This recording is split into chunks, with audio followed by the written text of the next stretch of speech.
शनिवार के व्रत की कहानी। एक ब्राह्मण को सपने में नीली घोड़ी पर नीले कपड़े पहने एक आदमी दिखाई देता है और कहता है, हे ब्राह्मण देवता, मैं तेरे लगूंगा। ब्राह्मण घबरा कर उठ गया। अगले दिन यही सपना उसे फिर आता है। ये सपना उसे रोज आने लगा। वो परेशान हो गया और चिंता के मारे दुबला होने लगा। उसकी पत्नी ने कारण पूछा तो उसने सपने के बारे में बताया। ब्राह्मणी बोली, वे अवश्य ही शनि महाराज होंगे। अब की बार दिखे तो कहना, लग जाओ पर सवा पहर से ज्यादा मत लगना। उस दिन सपना आने पर ब्राह्मण ने कहा, लग जाओ पर कितने समय के लिए लगोगे?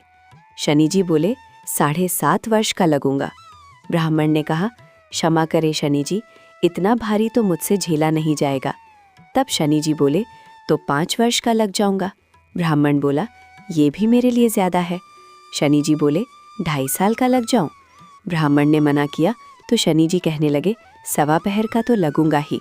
इतना तो कोढ़ी कलंगी भिकारी के भी लग जाता हूँ। तब ब्राह्मण ने कहा, ठीक है। ब्राह्मण को सवा पहर की शनि की दशा लग गई। ब्राह्मण ने नींद से जागकर ब्राह्मणी से कहा, मेरे सवा पहर शनि की दशा लग गई है, इसलिए मैं जंगल में जाकर ये समय बिताऊंगा। मेरे लिए खाने पीने का सामान बांध दे। मेरे पीछे से किसी से लड़ाई झगड़ा ना हो, इसका ध्यान रखना। ज़्यादातर घर में ही रहना। बच्चों का भी ध्यान रखना। इस सवा पहर के समय में कोई गाली भी दे तो चुपचाप सुन लेना। बहस मत करना। ये सब समझाकर ब्राह्मण जंगल में चला गया। जंगल में ब्राह्मण एक पीपल के पेड़ के नीचे बैठ गया और हनुमान जी का पाठ करने लगा। एक पहर बीत गया। ब्राह्मण ने सोचा बाकी बचा समय रास्ते में बीत जाएगा, इसलिए वहां से चल दिया। रास्ते में एक बाड़ी में मतीरे लगे देखे। माली से एक मतीरा खरीदा, पोटली में बांधा और आगे बढ़ा। आगे एक आदमी मिला जो असल में शनिदेव थे। ब्राह्मण से पूछा, पोटली में क्या है? उसने कहा, मतीरा है। शनिदेव बोले, दिखाओ। ब्राह्मण ने पोटली खोली। उसमें राजकुमार का कटा हुआ खून से लथपथ सिर दिखा। शनिदेव ब्राह्मण को राजा के पास ले गए और कहा कि इस ब्राह्मण ने राजकुमार की हत्या कर दी है। इसके पास पोटली में राजकुमार का सिर है। राजा ने कहा, मैं ये नहीं देख सकता, इस ब्राह्मण को सूली पर चढ़ा दो। राजा के यहाँ हाहाकार मच गया। ब्राह्मण को सूली पर चढ़ाने से पहले पूछा गया कि उसकी कोई आखिरी इच्छा हो तो बताए। ब्राह्मण ने सोचा किसी तरह सवा पहर पूरा करना होगा। उसने कहा, वो रोज बालाजी की कथा सुनता है। मरने से पहले अंतिम बार बालाजी की कथा सुनना चाहता हूँ। ब्राह्मण को कथा सुनाने का प्रबंध किया गया। कथा कहते कहते सवा पहर पूरा हो गया।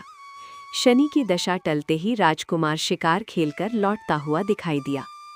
राजकुमार को आता देख राजा बहुत खुश हुआ, लेकिन उसे निर्दोष ब्राह्मण की हत्या का दोष लगने का डर सताने लगा। उसने तुरंत घुड़सवार सैनिकों को ब्राह्मण को आदर सहित ले आने के लिए भेजा। ब्राह्मण राज दरबार में आया तो राजा ने क्षमा मांगी और पोटली दिखाने के लिए कहा। पोटली खोली तो उसमें मतीरा था। राजा ने इन सब के बारे में पूछा तो ब्राह्मण ने बताया, मुझे सवा पहर की शनिश्चर की दशा लगी थी, इस कारण ये सब तमाशा हुआ। राजा ने पूछा, ये दशा कैसे टलती है? ब्राह्मण बोला, राजा या सेठ के लगे तो काला हाथी या काला घोड़ा दान करे, गरीब के लगे तो पीपल की पूजा करे। पूजा करे तब बोले, सांचा शनिश्चर कहिए, जाके पाँव सदा ही पढ़िए। शनि की कहानी सुने। तिल का तेल और काला उड़द दान करे। काले कुत्ते को तेल से चुपड़कर रोटी खिलाए तो शनिश्चर की दशा उतर जाती है। राजा ने उसे मतीरा वापस दे दिया। घर आकर ब्राह्मण ने मतीरा काटा तो उसमें बीज की जगह हीरे मोती निकले। ब्राह्मणी ने पूछा, ये कहाँ से लाए? आप तो कह रहे थे शनि की दशा लगी है। ब्राह्मण ने कहा, जब दशा लगी थी तो यही मतीरा राजकुमार का सिर बन गया था। उतरती दशा की शनि जी निहाल कर गए। हे शनि देवता, जैसी ब्राह्मण के शनि की दशा लगी वैसी किसी को ना लगे। निहाल सबको करे। शनिदेव की जय।